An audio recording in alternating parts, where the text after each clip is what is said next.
What's your Christmas wish? The question floated across the snow-covered driveway as Ethan Parker struggled to untangle a string of old Christmas lights that had clearly survived one holiday too many. He looked up and found his neighbor, Claire, standing on her porch with two steaming mugs of hot chocolate. Snowflakes rested on her knitted hat, and a warm smile brightened the freezing December afternoon. "My daughter's making cookies," she said. "Thought you might need a break." Ethan accepted the mug with grateful hands. "Thanks." Claire leaned against the porch railing. "So, what's your Christmas wish?" It sounded like a harmless question, the kind adults asked each other every December. But Ethan didn't answer right away. Instead, he watched 6-year-old Lily through his living room window. She sat cross-legged on the carpet, carefully coloring a picture of Santa Claus with crayons worn down to tiny stubs. Every few seconds she coughed into her sleeve before continuing to draw. Claire noticed his silence. "You don't have to answer if it's too personal." Ethan smiled faintly. "No," he whispered. "It's just, I don't really wish for things anymore." The words landed heavily between them. "What do you mean?" He stared into the hot chocolate as though searching for courage inside the swirling marshmallows. "When my wife passed away 3 years ago, I wished every night that she'd somehow come back." His voice stayed calm, but his eyes betrayed years of sleepless nights. "When Lily got sick last spring, I wished the doctors had made a mistake." Claire's smile slowly disappeared. "And now?" Ethan looked through the window again. "Now I only have one wish." He paused long enough for the wind to whistle between the houses. "I just want my daughter to wake up on Christmas morning without pain." Claire felt her throat tighten. Nothing in the world could have prepared her for that answer. She had expected him to joke about money, a vacation, or maybe finally getting a new truck. Instead, the strongest man she knew had quietly admitted that all he wanted was one painless day for his little girl. He wasn't asking for miracles. He wasn't asking for riches. He wasn't even asking for himself.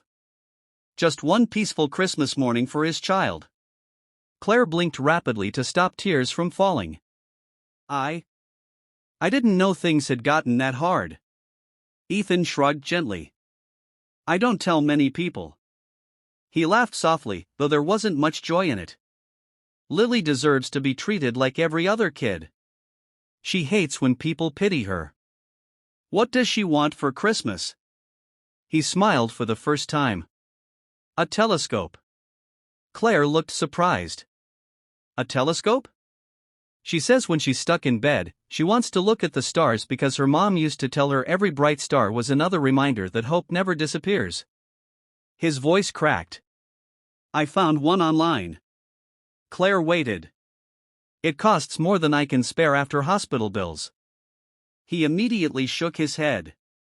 "But that's okay. We'll borrow books from the library instead." Inside the house, Lily suddenly ran to the window and waved enthusiastically. Claire waved back. The little girl's smile seemed impossibly bright for someone carrying so much pain. "She's incredible," Claire whispered. "She teaches me every day what courage really looks like." Snow continued falling, covering the neighborhood in quiet white. For a long moment neither of them spoke. Claire finally reached into her coat pocket. She unfolded a small piece of paper. "My husband and I started a Christmas fund years ago." Ethan frowned. "After we lost our son." His eyes widened. "I never told anyone on this street." Claire smiled sadly. "He loved astronomy too." The silence returned, but now it carried understanding instead of awkwardness. She handed Ethan the folded paper.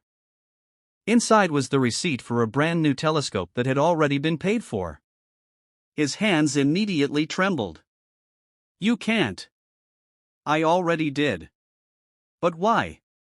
Claire looked toward the gray winter sky. "Because another little dreamer deserves to find hope among the stars." Tears rolled freely down Ethan's face. He tried speaking several times before words finally came. "I don't know how to thank you." "You already have." "I have?" She nodded. You reminded me why we created that Christmas fund in the first place. The front door suddenly burst open. Lily ran outside wearing boots on the wrong feet and a scarf almost dragging behind her. Daddy! She hugged his legs before looking curiously at Claire. Are you talking about Santa? Claire laughed through watery eyes. Something like that. Lily grinned. I already know my Christmas wish. What is it? Claire asked. The little girl thought carefully before answering. I wish my daddy would smile more. Ethan covered his face as emotion overwhelmed him. Claire's own heart shattered all over again. Children had a way of seeing the deepest truths without realizing it. Lily didn't wish for toys. She didn't wish to be rich. She didn't even wish to be healthy. She simply wanted her father to be happy.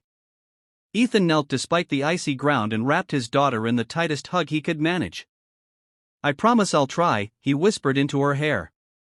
The snow kept falling around them, soft and silent, as Christmas lights flickered to life across the neighborhood. For the first time in years, Ethan realized that hope didn't always arrive as a miracle. Sometimes it arrived carrying 2 mugs of hot chocolate. Sometimes it came from a neighbor who understood grief better than words ever could. And sometimes, the greatest Christmas wish wasn't answered by Santa at all, but by ordinary people choosing kindness when someone needed it most.